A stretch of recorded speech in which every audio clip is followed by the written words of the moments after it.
All right, we'll start this bulletin with some breaking updates coming in the Kanpur case now, viewers. Chief Minister Yogi Adityanath has now called a virtual meeting of all the top police officers along with the principal secretary. Yogi is likely to set a deadline to nab the gangsters as well. In fact, we are also getting in information as to how there has been a list made for the most wanted gangsters and criminals in the state of UP, be it inside the jail or outside. And the latest update that we are picking up is of Yogi Adityanath calling in a virtual meeting of the top of police officers along with the principal secretaries as well. Let's go across to my colleague Samarth, who's joining us with more on this. In fact, Samarth, what can you more get us of this virtual meeting that Chief Minister Yogi Adityanath has called for? The Chief Minister is certainly taking this entire Kanpur case extremely seriously. What more can you tell us on this? Yes, exactly. CM Yogi Adityanath is taking this case very seriously, and 7:30 p.m. is the time out which the virtual meeting will start, and he will be joined by the top police officials of ADG zones, SPs. Like, he is very serious. It is very visible that after the incident has taken place, CM himself had visited the place, and so all these things are happening. UP police has also identified more than 25 criminals who are some are in jail while some are free. So that the target is to nab all those criminals who have some political advantage since the years. But now the police is all set to take on them. However, the latest update from here, Lucknow, is that the particular ambassador car, which was found in the residence of Vikas Dubey's brother Deep Dubey, has been seized by Lucknow police as the family failed to show the documents. Apart from that, a bullet was also recovered and a licensed revolver was also recovered from that particular residence. Apart from that, if we talk about the mother, the mother of Vikas Dubey, she has questioned the demolition of house in Kanpur and has said how police and administration, without the permission of her, how demolished. So she has in a way pointed out question. However, in a way she has claimed to, while talking to Republic TV, Sarla Devi said that his son, the Vikas Dubey, should be shot dead by UP police as the crime, as the deed he has done is unpardonable. So yes, all these things are happening. So CM Yogi obviously is very sensitive about this particular issue. And in the Team 11 meeting today also, he stressed on that particular issue, the developments made by UP police. He also ordered UP DGP, ADG Law and Order to visit the spot, the crime spot yesterday. So all these things are happening. However, STF is also making efforts to nab the miscreants. Yes. In fact, we'll also go across to my colleague Gaurav, who's also joining us with more on this. So Gaurav, the Chief Minister taking cognizance of the matter in his own hands now, calling in for a virtual meeting of all the top officers along with the Principal Secretary. In fact, there is a deadline that has been set to nab all gangsters, be it inside the jail or outside as well. What more are you picking up of the investigation so far as well?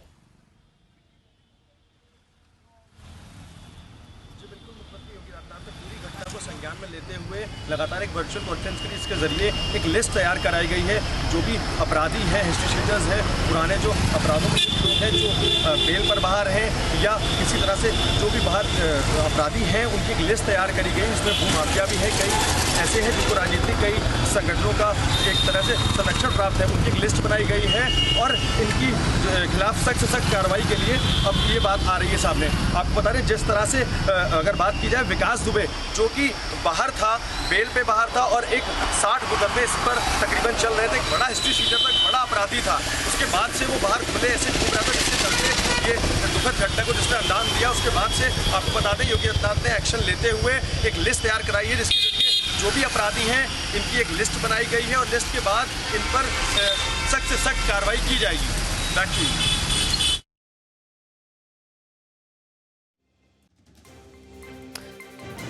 All right, I would ask my reporters Samarth and Gaurav to stay with us. We'll take a look at these reports and filed by my colleagues on the entire investigation so far in the Kanpur encounter case. So far, we do know that Chief Minister Yogi Adityanath has called for a very important virtual meeting as well. Let's take a look. Kanpur मामले में Uttar Pradesh police नए खुलासे कर रही है, जहां कानपुर में एक तरफ आज विकास दुबे का घर ढहाया गया है, तो वहीं लखनऊ में जो विकास दुबे के भाई, छोटे भाई है दीप दुबे उनके घर से जो है एक सरकारी गाड़ी मिली है, एक बुलेट मिली है और एक लाइसेंसी रिवॉल्वर मिली है। अगर बात हम सरकारी गाड़ी की करें तो लखनऊ पुलिस का कहना है कि उनको एक अल्टीमेटम दिया गया है, अगर अगले 2 घंटे में वो लोग गाड़ी की पेपर्स लेके पेश नहीं होते हैं तो लखनऊ पुलिस उस एम्बेसडर कार को सील कर लेगी। और सरकारी गाड़ी मिलने का मतलब यहाँ पर लखनऊ पुलिस का कहना है कि राज संपत्ति विभाग कई बार अपनी सरकारी गाड़ियों को बेचता है, उसके तहत कोई भी उस गाड़ी को खरीद सकता है। हालांकि इस चीज़ में अभी क्लैरिटी बहुत सामने नहीं आई है क्योंकि पुलिस को अभी तक डॉक्यूमेंट्स और परिवार की तरफ से उपलब्ध नहीं कराए गए हैं। अगर बात करें रिवॉल्वर की तो जो लाइसेंसी रिवॉल्वर मिली है वो अंजलि यानी कि दीपक के छोटा भाई है, उसकी जो वाइफ है उसके नाम पर रिवॉल्वर है और वहीं जो बुलेट मिली है वो भी अंजलि के नाम पर मिली है। परिवार की अगर हम बात करें, जो दीप का परिवार है, जो छोटा भाई है विकास दुबे का, वो परिवार एक तरह से डिसोन कर रहा है और कह रहा है कि कंप्लीटली जो विकास दुबे था वो डोमिनेट करता था उनकी फैमिली को और दबाव बनाता था। उनकी मदर का भी यही कहना है। रिपब्लिक मीडिया नेटवर्क की टीम के हाथ लगा एक बहुत अहम सबूत आपको बता दें। विकास दुबे अपराधी के लिए जो भी उसने घटनाओं को अंजाम दिया है उन सबको वो पेपर की जो कटिंग्स थी उसको साफ तौर पे एकदम संभाल के रखता था। हम आज आपको दिखाते हैं, ये देखिए किस तरह से एक फाइल पूरी मेंटेन कर रखी है उसने। जिन जिन घटनाओं को अंजाम दिया है उन सब की जो पेपर की कटिंग्स है 1990 से लेकर और अब तक की सब उसने संभाल के रखी हुई। देखिए देहात के लिए नए कप्तान की तलाश और किस तरह से देखिए संतोष शुक्ला का जो हत्याकांड था उसको लेकर भी ये पूरी कटिंग्स है प्रॉपर।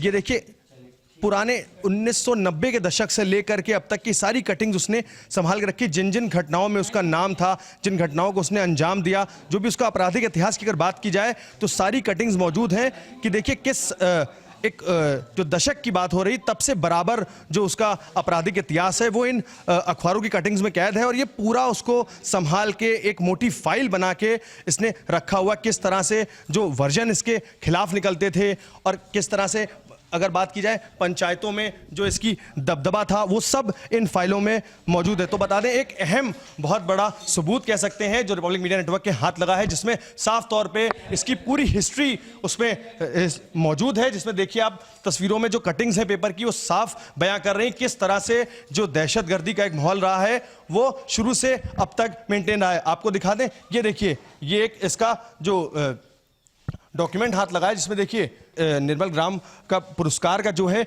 ये भी इसके घर से बराबर मिला है। तो आपको बता दें इस फाइल से कहीं ना कहीं बहुत अहम जो चीजें हैं वो जुड़ी हुई हैं और इसका जो आपराधिक इतिहास है वो कहीं ना कहीं अब पूरा सबके सामने आ चुका है।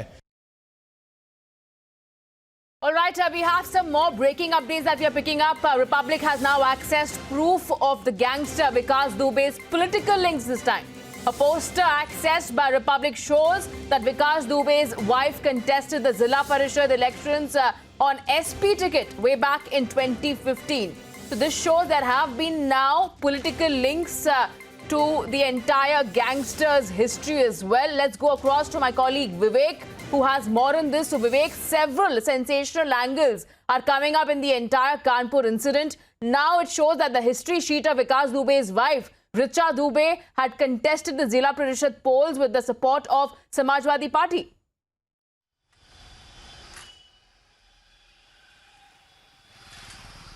रिपब्लिक मीडिया नेटवर्क के पास जो फोटोज़ हाथ लगी हैं उसमें 2015 की वो फ़ोटोज़ हैं और उसमें जो इनकी पत्नी है उसने जिला पंचायत सदस्य का चुनाव लड़ा था और वो चुनाव समाजवादी पार्टी के निशान पर लड़ा गया था। आपको बताऊं ये जो इलेक्शंस होते हैं ये जिला पंचायत सदस्य के जो लोग होते हैं ये जिले लेवल के इलेक्शंस होते हैं और इसमें एक तरीके से तकरीबन एक ज़िले में तकरीबन 10 से 15 या 20 जिला पंचायत सदस्य होते हैं और जो मिलकर के जिला पंचायत अध्यक्ष का चुनाव करते हैं। तो कहीं ना कहीं और ये जो इलेक्शन का जो लेवल होता है वो इस तरीके से होता है कि इसमें पॉलिटिकल पार्टीज डायरेक्टली लिंक नहीं होती हैं लेकिन वो बैक एंड से किसी न किसी को सपोर्ट करती हैं। तो ये कहीं ना कहीं जो इसका सपोर्ट है वो इसको मिला है। हालांकि आज इसकी मदर ने भी रिपब्लिक मीडिया नेटवर्क से बातचीत में कई चीज़ों को लेकर के खुलासा किया है कि ये इसके जो पॉलिटिकल लिंक्स थे वो अभी तो ये समाजवादी पार्टी से पॉलिटिकल लिंक्स हैं अभी। हालांकि पहले का जिक्र करें तो तकरीबन 20 साल से लगातार ये पॉलिटिकली एक्टिव रहा है।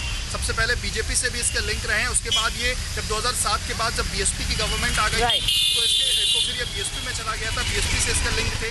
2012 के बाद जब All right, so the Samajwadi Party at this point, Vivek, have denied that they did not have any kind of link on this entire issue. We leave it at that. Thank you so much for getting us that update. We'll keep coming back to you for more on this.